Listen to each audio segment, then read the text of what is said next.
ورحمۃ اللہ وبرکاتہ۔ قرآن کریم کی کلاس الحمدللہ اللہ کا شکر ہے آج سے شروع ہو رہی ہے، اور آپ لوگوں نے کمنٹ باکس میں بتایا تھا، کہا تھا کہ مفتی صاحب قرآن کی کلاس شروع سے شروع کی جائے، بالکل اسٹارٹنگ سے۔ تو انشاءاللہ آج سے قرآن کی کلاس رہے گی اور روزانہ رہے گی۔ میرا ویسے بھی طریقہ یہی ہے کہ میں تھوڑا پڑھاتا ہوں لیکن پابندی کے ساتھ پڑھاتا ہوں روزانہ، تو تھوڑا پڑھیں لیکن روزانہ پڑھیں۔ حدیث بھی یہی ہے، احب الاعمال الی اللہ ادومها وان قل، کہ اللہ تعالیٰ کو وہ عمل پسند ہے جو روزانہ ہو، تھوڑا ہو۔ تو ہم روزانہ پڑھیں، تھوڑا پڑھیں لیکن روزانہ پڑھیں۔ تو انشاءاللہ قرآن کریم کی کلاس روزانہ رہا کرے گی، 5 منٹ 10 منٹ، ایک ایک ورڈ ہم سیکھیں گے۔ 2 ورڈ اگر ہم نے روزانہ سیکھے تو انشاءاللہ وہ آپ نے سنی بچپن میں کہانی پڑھی ہوگی نا، کچھوے اور خرگوش والی، کہ خرگوش اور کچھوے میں دوڑ ہوئی تو کچھوا آگے نکل گیا۔ اس کی وجہ کیا تھی کہ وہ کنٹینیو چل رہا تھا۔ ہم لوگ کیا تھا، شوق میں آ کے بہت سارا پڑھ لیتے ہیں پھر ایک دم چھوڑ دیتے ہیں۔ تو ہمیں قرآن روزانہ سیکھنا ہے، تھوڑا سیکھنا ہے لیکن روزانہ سیکھنا ہے۔ تو ایک وقت وہ آئے گا کہ ہم قرآن مجید پڑھنا سیکھ جائیں گے۔ آپ یقین نہیں مانیں گے کہ کافی سارے نوجوان ہیں جن سے میں نے صرف اتنا کہہ رکھا ہے کہ آپ کو جب وقت ملے، ہفتے میں 1 دن وقت ملے، ہفتے میں 2 دن وقت ملے، پڑھنے آؤ، لیکن پڑھنے آؤ، قرآن پڑھنے کی کوشش کرو۔ تو بہت سارے لوگ ایسے ہیں جو ہفتے میں 2 دن پڑھنے آتے ہیں، 3 دن پڑھنے آتے ہیں۔ اللہ کا شکر ہے کہ ایک سال کمپلیٹ ہوئی ہے اور وہ قرآن مجید پڑھنا سیکھ گئے۔ تو روزانہ ہم تھوڑا تھوڑا پڑھیں تو انشاءاللہ ایک دن وہ آئے گا کہ ہم پڑھنا سیکھ جائیں گے۔ دیکھیں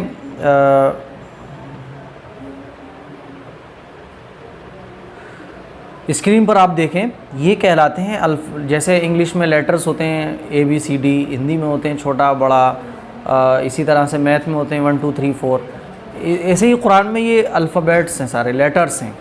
اسکرین پر آپ دیکھیں الف، یہ الف، اور پھر اس کو آپ چاہیں تو بے پڑھ لیں، چاہیں تو با پڑھ لیں، ڈزنٹ میٹر، آپ کو جیسے من کرے پیسے پڑھ لیں۔ جیسے آج کل لوگ کہتے ہیں نا، ارے بھائی یہ بے پڑھا جائے گا یا با پڑھا جائے گا، میں کہتا ہوں آپ با بھی پڑھ لیں، بے بھی پڑھ لیں، کوئی مسئلہ نہیں ہے۔ آپ کو بے ایزی لگے تو بے پڑھ لیں، آپ کو با ایزی لگے تو با پڑھ لیں، اس میں کوئی اتنی پریشان ہونے والی بات نہیں ہے، کیونکہ آگے چل کے سب با پڑھا جائے گا۔ جیسے دیکھیں، بے زبر با، با زبر با، اب با زبر پڑھیں گے تب بھی بائی کی آواز نکلے گی، بے زبر پڑھیں گے تب بھی با کی آواز نکلے گی، تو اس میں اتنا پریشان ہونے والی کوئی بات نہیں ہے۔ تو یہ دیکھیں پہلے ہی لائن میں 4 ہیں اور اس پہلا ہے الف، یہ تو میں سمجھتا ہوں سبھی کو یاد ہوگا، لیکن پھر بھی آج میں اسی کو آپ کو کہلوا دیتا ہوں، دیکھ لیں، میچ کر لیں، اور غلطی ہو تو اس کو ٹھیک کر لیں۔ الف، با، تا، تے چاہیں تو تے پڑھ لیں، تا پڑھنا چاہیں تا پڑھ لیں، سا کو آپ سے چاہیں تو سے پڑھ لیں، سا چاہیں تو سا پڑھ لیں۔ سا میں عربی اعتبار سے جو پروناؤنسیشن ہے عربی میں سا کی، تو دیکھیں اس میں یہ ہے کہ زبان جو ہے وہ آگے لگ جاتی ہے، سا آگے والے زبان جو دانت ہے نا اس میں سا، تو یہ فرق ہے سین میں، سا میں اور سا میں، ٹھیک ہے نا۔ تو سا، پھر یہ جیم، پھر ہا کی آواز جو ہے وہ حلق سے جاتی ہے، یہ بھی پروناؤنسیشن کا فرق ہے، ہا سے جاتی ہے حلق سے۔ پھر آگے دیکھیں خا، پھر دال، پھر زال۔ زال میں اور زال میں فرق ہے، زال میں جو زبان ہے وہ یہاں لگ جاتی ہے، زبان کی نوک ہے وہ آگے والے دانتوں پر لگتی ہے، زال، را، زا۔ دیکھیں زا آگے نا، زا میں اور زال میں یہی فرق ہے۔ اسی طرح سے سین میں اور سا میں یہی فرق ہے کہ سا میں زبان کی نوک آگے آتی ہے آگے والے دانتوں پر، اور زال میں اور زا میں زبان اوپر لگتی ہے تالو کی سائڈ میں ہلکا سا، اور زال میں زبان آگے کی طرف آتی ہے۔ یہ فرق یاد رکھیے گا، بھلے سے آپ کوشش کرنے کے بعد بھی نہ نکال پائیں کوئی مطلب، لیکن فرق آپ کو پتہ ہونا چاہیے۔ آگے دیکھیں سین، پھر یہ شین، بعض لوگ شین کو سین پڑھ دیتے، نہیں، آپ کو کوشش کرنی ہے، پریکٹس، جتنی پریکٹس کریں گے یہ ورڈ خود بخود نکلنے لگیں گے۔ شین ہے یہ شین، پھر صاد، پھر زاد، آپ اس کو سواد پڑھ لیں اور آپ اس کو زواد پڑھنا چاہیں تو زواد پڑھ لیں، لیکن یہ دواد بالکل نہیں پڑھا جائے گا۔ بعض لوگ اس کو دواد پڑھتے ہیں، تو یہ دواد بالکل نہیں پڑھا جائے گا، یہ زاد پڑھا جائے گا۔ زواد چاہیں تو زاد پڑھ لیں یا زاد پڑھ لیں، لیکن دواد بالکل نہ پڑھیں، کیونکہ دواد جو ہے وہ بالکل غلط ہے۔ اسی طریقے سے آپ دیکھیں تا، پھر یہ زا، آپ اس کو توئے پڑھ لیں یا اس کو زوئے پڑھ لیں۔ تا میں زبان ہلکی سی آگے کو آتی ہے، موٹا کر کے پڑھا جاتا ہے، دیکھیے تا اس طرح سے۔ زا تو توئے پڑھ لیں یا زوئے پڑھ لیں، کوئی میٹر نہیں ہے اتنا۔ ابھی میں آپ کو بیسک سکھا رہا ہوں، جب آپ تھوڑا بہت پڑھنا سیکھ جائیں گے تو انشاءاللہ پھر ہم تھوڑا سا ایڈوانس میں جائیں گے۔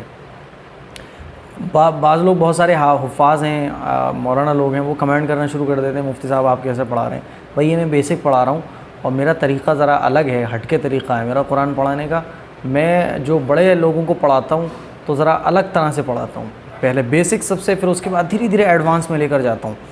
پھر آگے دیکھیں عین، یہ بھی الگ سے نکلتی ہے عین، اس کے بعد آگے دیکھیں غین، پھر فے، آپ اس کو فے چاہیں فا چاہیں فا پڑھ لیں، قاف، اور پھر یہ قاف، قاف جو گول بن رہا ہے اور اس پہ جو نقطہ لگ رہا ہے جس کو آپ دیکھ رہے ہوں گے، اس کے بعد الگ سے نکلتی ہے قاف۔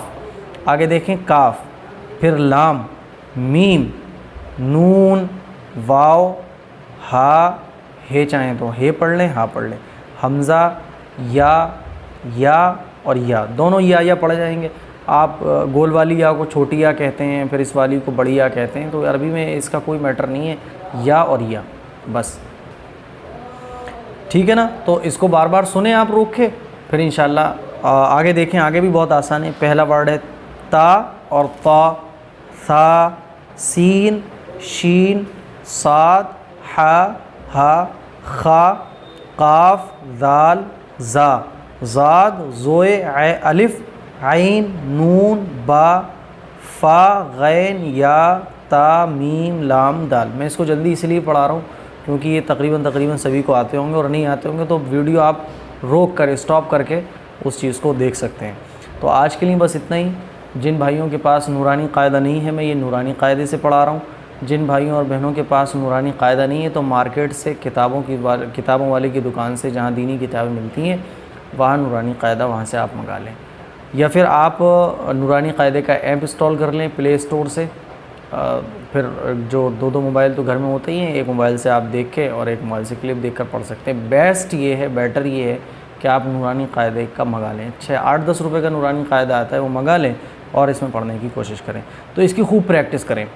میں کچھ غلطیوں کی طرف متوجہ کرانا چاہتا ہوں آپ کو۔ دیکھیں زال، جو یہ زال بن رہی ہے نا، اس کو جال نہیں پڑھا جائے گا، بعض لوگ اس کو جال پڑھتے ہیں، تو یہاں زال پڑھا جائے گا۔ اگر آپ جال پڑھیں گے تو یہ غلطی بہت بڑی ہے، تو یہ زال پڑھا جائے گا، جال نہیں پڑھا جائے گا، ٹھیک ہے نا۔ اسی طریقے سے زا ہے، یہ بھی جا نہیں پڑھا جائے گا بلکہ زا پڑھا جائے گا۔ اسی طرح سے آپ دیکھیں سین، شین، یہ تو ٹھیک ہے، آسان ہے۔ تو یہ تھے آج کے لیٹرز۔ آپ اپنے بچے، جیسے آپ لوگ بچے پڑھنے، گھر کے ہمارے بچے مدرسے پڑھنے جاتے ہیں، تو آپ یہ اس طرح سے جب میرا سنیں، پھر سننے کے بعد بچوں کو اس کا ایگزام بھی لے سکتے ہیں کہ بھائی بچے ہمارے کتنا پڑھ رہے ہیں، کیا پڑھ رہے ہیں۔ تو آج کے لیے صرف اتنا ہی، روزانہ انشاءاللہ 10 منٹ کے اندر میں کلاس پوری کرنے کی کوشش کروں گا۔ ایک آدھ دن کی ناغہ ہو جائے ٹھیک ہے، لیکن آپ یہ یاد رکھیں کہ روزانہ ہمیں 10 منٹ قرآن کی خاطر دینا ہے۔ صبح سے شام تک ہم دیکھیں گھنٹوں موبائل میں دیتے ہیں، موویز میں دیتے ہیں، سانگز میں دیتے ہیں، بیوی بچوں کو بھی دیتے ہیں، ساری چیزوں کو صبح سے شام تک ہم وقت دیتے ہیں۔ 10 منٹ آپ ارادہ کر لیں کہ انشاءاللہ ہمیں روزانہ 10 منٹ قرآن کے لیے دینا ہے، 10 منٹ روزانہ قرآن کے لیے دینا ہے۔ میں ذمہ داری لیتا ہوں کہ آپ قرآن مجید پڑھنا سیکھیں گے، اور ایک وقت وہ آئے گا کہ آپ قرآن مجید اچھے طریقے سے پڑھنے بھی لگیں گے، اور اللہ تعالیٰ کے یہاں انشاءاللہ اجر بہت ملے گا۔ ایک لفظ سیکھنے پر، قرآن مجید کا ایک ورڈ پڑھنے پر، سیکھنے پر اللہ تعالیٰ ہزاروں رکعت کے برابر ثواب عطا فرماتا ہے۔ تو یہ قرآن مجید بہت برکت والی چیز ہے، اور اللہ کے نبی صلی اللہ علیہ وسلم نے ارشاد فرمایا، بخاری شریف کی روایت ہے، خیرکم من تعلم القرآن وعلمہ، کہ تم میں سب سے بہتر وہ شخص ہے جو قرآن مجید کو سیکھے اور سکھائے۔ اب بتائیں آپ کہ ہمارے نبی فرما رہے ہیں کہ قرآن پڑھانے والا اور قرآن پڑھنے والا یہ سب سے بہتر لوگ ہیں، بہترین لوگ ہیں۔ تو بھائی قرآن مجید روزانہ سیکھنا ہے ہمیں، اور انشاءاللہ اب روزانہ کلاس 10 منٹ کے اندر چلا کرے گی۔ اس کے لیے کچھ شیئر بھی کریں، تمام مسلمانوں تک پہنچائیں، تاکہ ہمارا ہر بھائی، ہماری ہر بہن قرآن مجید کو سمجھنے والی اور قرآن مجید کو پڑھنے والی بن جائے۔ السلام علیکم ورحمۃ اللہ وبرکاتہ۔ اپنے بھائی کو دعا میں ضرور یاد رکھیے۔